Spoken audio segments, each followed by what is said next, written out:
Topic is sorting. Sorting क्या होता है? असेंडिंग एंड डिसेंडिंग ऑर्डर में सेट करना डेटा फ्रेम्स होता है। Sorting means arranging the contents in ascending और descending order. Data of data frames can be sorted according to the value of row and columns. By default sorting is done on row levels in ascending order. There are two kinds of sorting available in pandas या data frames. दो तरह की sorting हो सकती है। एक तो values के थ्रू, यानी जो भी हमारे को डेटा दिया हुआ है, जो भी हमारे पास डेटा है उसके थ्रू कर दें, या इंडेक्सिंग के थ्रू, जैसे सीरियल नंबर होते हैं उसके अकॉर्डिंग करना हो तो दो तरह से दिया हुआ है, वैल्यूज़ एंड इंडेक्स। अब अगर बात करते हैं वैल्यूज़ की तो सॉर्ट वैल्यू फंक्शन यूज़ होगा। It sort the data on given columns to the function in ascending और डिसेंडिंग ऑर्डर। अगर हम इंडेक्स के थ्रू करेंगे तो सॉर्ट इंडेक्स फंक्शन यूज़ होगा। This function sorts rows means axis is 0, columns means axis is 1. sort value जो इसके अंदर कंटेंट यूज़ होंगे वो होंगे बाई, एक्सेस, असेंडिंग या डिसेंडिंग, इन प्लेस, यानी कि बाई का मतलब होगा defining column to be sorted, जिस कॉलम को भी लेना उसको मेंशन करना। Axis here passing argument as 0 means sorting will be done row wise. अगर पासिंग एक्सिस में हम इसमें मेंशन कर देते हैं 0 तो रो वाइज होगा। And one perform the sorting column wise. Ascending by default ascending is true. अगर असेंडिंग ऑर्डर में करना है तो उसको ट्रू रखना होगा, अदरवाइज हम फॉल्स कर देंगे। In place default is false, by default false होगा। If you don't wish to create a new data frames then set it as a true. Means जैसे कि हर बार सॉर्टिंग होगी तो एक नया डेटा फ्रेम बनेगा और उसमें अलग से प्रिंट होगा सारा का सारा। इनकेस आप चाहते हैं जो हमारा मेन जो जिसके अंदर आप चेंजेस कर रहे हैं, जिसके थ्रू आप सॉर्टिंग करना चाह रहे हैं, वही सेम टू सेम उसी में चेंजेस हो और उसी में शो हो जाए तो हम यूज़ कर इन प्लेस को ट्रू कर देंगे।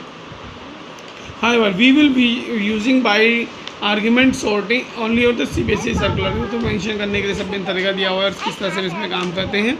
नाउ एक एग्जांपल ले लेते हैं। इसमें सबसे पहले हमने वही इंपोर्ट पांडा इंपोर्ट नमपाई दोनों लाइब्रेरीज़ को ओपन किया।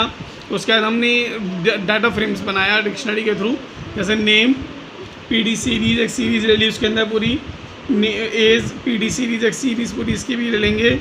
इसी तरह से स्कोर PD सीरीज़ करके स्कोर ले लिया, यानी तीनों चीज़ों का स्कोर ले लिया। पहले हमारा नेम हो गया, उसके बाद एज हो गया और उसके बाद हमने स्कोर लिया। डेटा फ्रेम को प्रिंट करा लिया, PD.data फ्रेम्स, आपकी पूरी डेटा फ्रेम प्रिंट हो जाएगी। उसके बाद हम इसमें चेंजेस करना चाहते हैं, मीन सॉर्टिंग करना चाहते हैं तो हम लिखेंगे DF.sort वैल्यू और ब्रैकेट में लिखेंगे स्कोर। मीन्स आपका स्कोर इसका बदल जाएगा, स्कोर वैल्यू में चेंजेस होंगे, यानी जो असेंडिंग ऑर्डर में चेंजेस होंगे वो स्कोर के अकॉर्डिंग हो। जैसे आपके एग्जाम्पल में देखो यहाँ बता रखा है, पहले आपका डेटा है ये वाला, सॉर्टिंग होने के बाद ओनली स्कोर में चेंजेस स्कोर के अकॉर्डिंग ही अपने आप चेंज हो जाएंगे, यानी मेन आपको स्कोर को फॉलो करेगा असेंडिंग ऑर्डर के हिसाब से। बाकी जो उसका से नेम और एज आना चाहिए वो ऑटोमेटिकली बाय डिफॉल्ट बदलता चला जाता है। नाउ नेक्स्ट टॉपिक इस इसमें आपको बता रखा है कि अगर हमारे को डिसेंडिंग ऑर्डर में करना हो तो कैसे करेंगे। तो बाकी तो सबको सेम ही है जैसे चलेगा, बस फ़र्क सिर्फ इतना होगा बाई स्कोर का ascending is equal to 0। Means यहाँ पर असेंडिंग 0 है, मीन्स क्या हुआ कि आप यहाँ डिसेंडिंग ऑर्डर में इसको शो कर देगा, तो डेटा हमारा जो प्रिंट होगा वो डिसेंडिंग ऑर्डर में शो हो जाएगा। असेंडिंग और डिसेंडिंग दोनों में करना है, अगर यानी दो कॉलम आपको चेंजेस करने हैं, दोनों कॉलम बदल जाने चाहिए, तो असेंडिंग और डिसेंडिंग दोनों को यूज़ करते हुए हम काम करना चाह रहे हैं।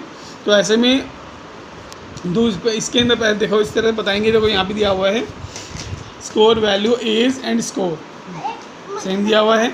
यहाँ पे असेंडिंग ट्रू एंड फॉल्स, यानी पहले असेंडिंग में होगा फिर डिसेंडिंग में हो जाएगा कन्वर्ट हो, ठीक है। इस तरह से आपका ये वर्किंग करेगा।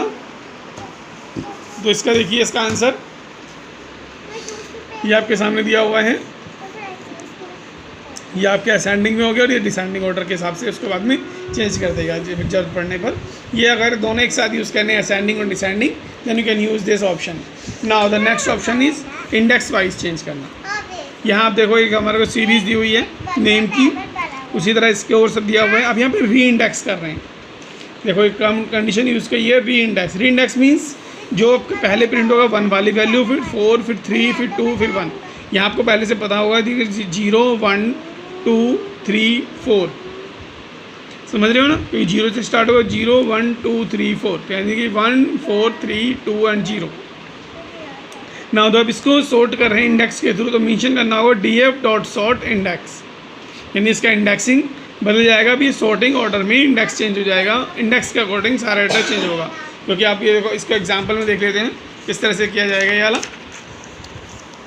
यहाँ देखो, यहाँ पर पहले हमने सिंपल है, इसको जब चेंजेस किया गया, ये आपका देखो पहले 1 4 3 2 0, ये कौन सा फॉर्मेट यूज़ किया है जो हमें री इंडेक्सिंग में यूज़ किया था।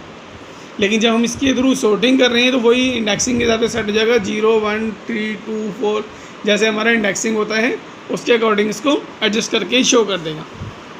तो ये हमारे इस ऑप्शन हुए जिनके थ्रू ये सारा वर्क करता है। उसी तरह से डिसेंडिंग असेंडिंग का सारा प्रोसेस वर्क करता रहेगा। ठीक है, now the next topic is histogram. Histogram क्या होता है? Histogram is a plot diagram consisting of a rectangular whose area is proportional to the frequency of variables and whose width is equal to the class interval. It is an accurate graphical representation of distribution of numerical data. यानी numerical data को represent करने के लिए जो graph वगैरह तैयार किया जाता है उसके हिसाब उसको में ही बेसिकली उसी को ही हम हिस्टोग्राम बोलते हैं।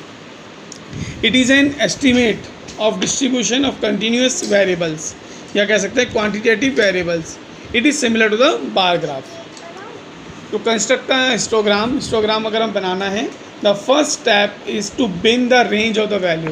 सबसे पहले उसकी रेंज जो भी है वहाँ तक कवर अप करके उसके अकॉर्डिंग जैसे हमारा ग्राफ बनता है, एक पूरी रेंज ले ली जाती है, उसके आगे बनता है वो ले लेंगे इसमें range the variable to divide the entire range of variable to series of the intervals.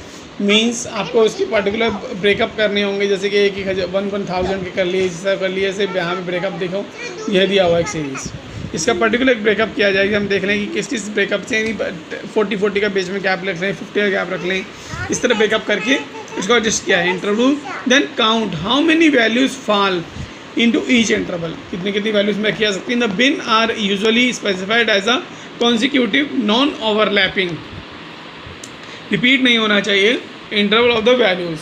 The bin interval must be adjacent and are often of equal size. To create a histogram from the data frame, we can use a hist function. ये एक method है जो हम इसमें use करते हैं data frame बनाने के लिए, which draw one histogram of data frames columns. These functions called pyplots library hist. ये हिस्ट फंक्शन भी आपका पाइपलोट लाइब्रेरी का ही एक पार्ट है जो कि हम इसमें यूज़ कर रहे थे। जाहिर सी बात है, पहले पाइपलोट लाइब्रेरी को हमें इसमें इंपोर्ट करना होगा। जैसे आप देखो प्रोग्राम में आपके मेंशन भी किया हुआ है, हमने इंपोर्ट किया है matplotlib.pyplot.splt। सीधी सी बात है, पाइपलोट लाइब्रेरी को ओपन किया है हमने। यहाँ पर उसी तरह से सेल्समैन, सेल्स, क्वार्टर, डिस्ट्रिक्ट जैसे दिया होता है उसी तरह सारे डेटा को हमने यहाँ पे ले लिया है। उसके बाद यहाँ पे देखो सिंपल सी बात करने एक बार pd.pdf.df हिस्ट्री और यहाँ पे कभी .hist लगा दिया, हिस्ट फंक्शन लगा देगी, कंप्यूटर अपने आप उसको समझेगा और ऑटोमेटिकली उसको एक बार ग्राफ में रहेगा यूजिंग द हिस्टोग्राम। ठीक है, आज यहीं तक रखेंगे, बाकी नेक्स्ट क्लास में।